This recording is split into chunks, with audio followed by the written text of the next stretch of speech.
آج سے 11 سال قبل جب یہ کتاب منظر عام پر آئی تو اس میں درج حقائق نے لوگوں کو حیران و پریشان کر دیا۔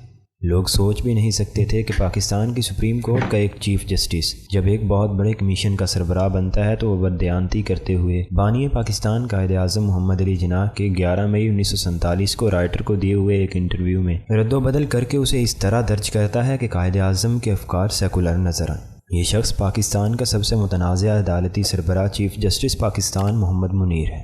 یہ وہی شخص ہے جس نے پاکستان میں فوجی آمریت پر عدالتی مہر تصدیق ثبت کرنے کا راستہ دکھایا تھا۔ اس نے 7 اکتوبر 1958 کو سکندر مرزا کے مارشل لاء کے متعلق فیصلہ دیتے ہوئے لکھا تھا، اگر انقلاب کامیاب ہو جاتا ہے اور اس کے تحت برسر اقتدار آنے والے اشخاص آبادی کو نئی حکومت کے مطابق چلنے پر آمادہ کر لیتے ہیں تو انقلاب بوجہ خود قانون بنانے والی حقیقت بن جاتا ہے۔ سپریم کورٹ آف پاکستان کے اس فیصلے کے شریک ججوں میں M Shahab Uddin, a are کارنلس اور امیر الدین بھی شامل تھے۔ یہ فیصلہ 27 اکتوبر 1958 کی صبح سنایا گیا، اور اب کیونکہ سپریم کورٹ کے فیصلے کے مطابق طاقت کی بنیاد پر حکومت حاصل کرنا جائز ہو چکا تھا اور سکندر مرزا کے پاس تھا ہی کیا، ایک اعلیٰ سول نوکری۔ اصل طاقت تو فوج کے پاس تھی جس کے بل بوتے پر سکندر مرزا نے مارشل لاء لگایا تھا۔ اس فیصلے کی روح پر عمل کرتے ہوئے رات کو فوج کے سربراہ جنرل ایوب خان نے سکندر مرزا کو ایوان صدارت سے باہر نکال کیا اور خود اس کرسی پر براجمان ہو گئے۔ اپنے اس متنازع ترین فیصلے سے کئی سال پہلے ہی جسٹس محمد منیر اپنے افخار کی وجہ سے سیکولر لبرل قوتوں کی آنکھ کا تارا بن چکا تھا۔ یہ پاکستان کی تاریخ کا پہلا اہم شخص تھا جس نے قائد اعظم کو سیکولر ثابت کرنا شروع کیا۔ مارچ 1953 میں پنجاب میں ختم نبوت کی بھرپور تحریک شروع ہوئی۔ تحریک کا آغاز وزیر اعظم پاکستان خواجہ ناظم الدین کے اس فیصلے کے بعد ہوا جب اس نے علماء کی مجلس عمل کے ان مطالبات کو مسترد کر دیا جو انہوں نے 21 جنوری 1953 کو اسے پیش کیے تھے۔ مطالبات 2 تھے۔ نمبر 1، قادیانیوں کو غیر مسلم اقلیت قرار دیا جائے، اور نمبر 2، قادیانی وزیر خارجہ ظفر اللہ کو عہدے سے برطرف کیا جائے۔ جنوری کو مطالبات مسترد کرتے ہوئے اہم علماء کرام کو گرفتار کیا گیا، جس کے نتیجے میں ملک میں ہنگامے پھوٹ پڑے۔ ہنگامے اس قدر شدید تھے کہ لاہور شہر کی حد تک جنرل اعظم کی سربراہی میں مارشل لاء لگا دیا گیا۔ یہ پاکستان کی تاریخ کا پہلا مارشل لاء تھا۔ 19 جون 1953 کو گورنر پنجاب نے چیف جسٹس پاکستان محمد منیر اور جسٹس رستم کیانی کی سربراہی میں ہنگاموں کی تحقیقات کے لیے ایک انکوائری کمیشن قائم کیا۔ اس 2 رکنی کمیشن کی لکھی ہوئی رپورٹ 10 اپریل 1954 کو سامنے آئی، جسے عرف عام میں منیر رپورٹ یا منیر کیانی رپورٹ کہا جاتا ہے۔ یہ رپورٹ جہاں پاکستان کے سیکولر طبقات میں آج تک بہت مقبول ہے، وہیں قادیانی بھی اسے بہت شوق سے تقسیم کرتے ہیں۔ دونوں کا گٹھ جوڑ اور آپس میں حسن سلوک آپ کو آج بھی نظر آتا ہوگا۔ میں جب 2015 میں بھارت یاترا کے دوران اچانک مرزا غلام احمد کے قادیان جا نکلا تو ان کے پبلشنگ ہاؤس میں یہ کتاب بہت بڑی تعداد میں نظر آئی۔ یوں تو یہ انکوائری کمیشن تحریک ختم نبوت کے دوران ہونے والے ہنگاموں کی تحقیق کے لیے بنایا گیا تھا، لیکن جسٹس منیر نے شرارتاً اسلام اور نظریہ پاکستان کے تصورات کو بھی زیر بحث لانا شروع کر دیا۔ وہ اس بحث سے اپنے مذموم مقاصد کا حصول چاہتا تھا۔ نظریہ پاکستان اور تخلیق پاکستان کو اسلام سے علیحدہ ثابت کرنے کے لیے ضروری تھا کہ جھوٹ اور دھوکے بازی سے بانی پاکستان قائد اعظم کو بھی سیکولر ثابت کیا جائے۔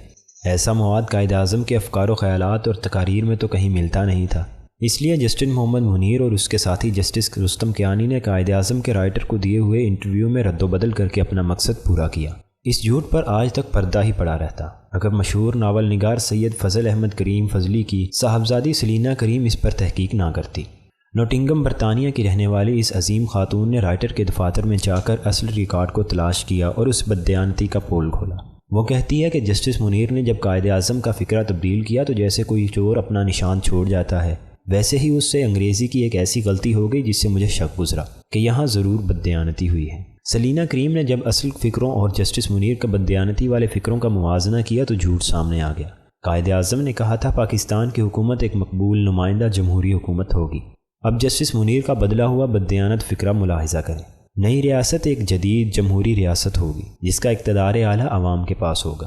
قائد اعظم کے منہ میں ان الفاظ کو ڈالنا اقتدار اعلیٰ عوام کے پاس ہوگا دراصل قائد اعظم کی زبان سے قرارداد مقاصد کے اس تصور کی تقسیم مقصود تھی، جس میں لکھا گیا تھا کہ اقتدار اعلیٰ اللہ سبحانہ و تعالیٰ کے پاس ہے اور حکومت اس کی امین ہے۔ اس جھوٹ کو سلینا کریم نے اپنے مضمون سیکولر جناح منیر کا بڑا فریب بے نقاب اس میں 2005 کو بے نقاب کیا۔ اس کے بعد وہ خاتون چین سے نہ بیٹھی اور اس نے ایسی لاتعداد بددیانتیوں کا پردہ چاک کرتے ہوئے 2010 میں اپنی کتاب شائع کی جس کا نام تھا سیکولر جناح اور پاکستان، حقائق جو قوم نہیں جانتی۔ آج 10 سال بعد اس کتاب کا اضافہ شدہ ایڈیشن آیا ہے۔ جسے یونیورسٹی آف مینجمنٹ لاہور نے شائع کیا ہے۔ یہ ایک اضافہ شدہ UMT اینڈ ٹیکنالوجی ایڈیشن ہی نہیں بلکہ ایک مکمل علیحدہ کتاب ہے۔ پہلا ایڈیشن 317 صفحات پر مشتمل تھا، جبکہ موجودہ ایڈیشن 322 صفحات کے اضافے کے ساتھ 639 صفحات پر مشتمل ہے۔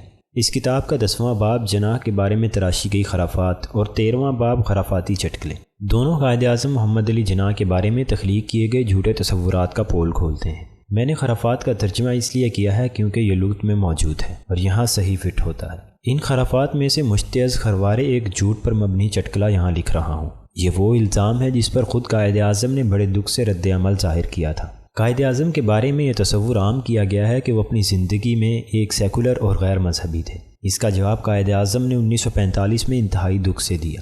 وہ الزامات جو مجھ پر یا میری ذاتی زندگی پر لگائے جاتے ہیں وہ دروغ گوئی کے ٹیشو ہیں جنہیں ہندو پریس میں اچھالا جاتا ہے۔ کمال کی بات یہ ہے کہ قائد اعظم پر سیکولر، لبرل اور کافرانہ طرز زندگی اپنانے کے جھوٹے الزامات قیام پاکستان سے پہلے ہندو اخبارات میں چھپتے تھے، لیکن آج یہ جھوٹے الزامات پاکستان کے سیکولر، لبرل میڈیا میں شائع ہوتے ہیں۔ کس قدر حیران کن بات ہے کہ قائد اعظم کو بدنام کرنے میں ہندو پریس اور سیکولر طبقات دونوں کا مفاد کس قدر مشترک ہے۔